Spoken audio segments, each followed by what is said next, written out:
Hinihintay na ng NBI ang extradition request ng South Korea para maibalik doon ang isang dating OFW na suspect sa pagpatay ng isa pang Pinoy noong 2015.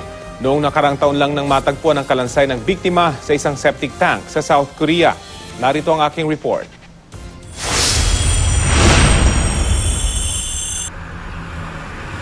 Apat na taon man ang lumipas nang mangyari ang krimeng noong nakarang taon lang din nadiskubre. Wala pa rin kawala sa kamay ng batas si Yugoslav Magtoto, isang dating OFW at suspect sa pagpatay sa kapwa OFW sa South Korea. Inaresto ng NBI International Operations Division si Magtoto kahapon sa Candapa, Pampanga sa bisa ng arrest warrant na nirequest ng South Korean Police mula sa Manila RTC. 2015 pa inireport na nawawala ang biktimang si Angelo Carmen Claveria. Pero noong nakarang taon lang nadiskubring patay na siya matapos madiskubre ang kanyang bangkay. He was reported missing December of 2015. So that was the last time na nakita yung tao. At na-discover yung kanyang skeleton April of 2018 sa loob nga ng septic tank. Sa ginawang investigasyon ng South Korean Police, napag-alamang ang suspect na si Magtoto ang huling nakasama ng biktima. Dito rin lumabas na nagkagusto raw ang suspect sa biktima pero nireject siya nito.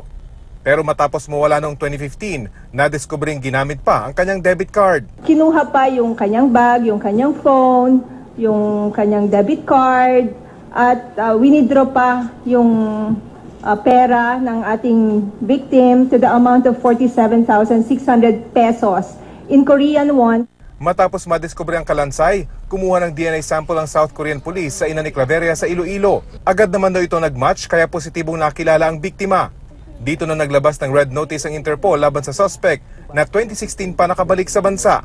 There had been a red notice that was issued, pero hindi naman ganun kabilis yung proseso sa Pilipinas. That's why there had been a formal request made by the Republic of Korea for a provisional warrant of arrest. Nito lamang April 1, inilabas ng Manila RTC ang provisional arrest laban sa suspect na agad namang isinilbi ng NBI.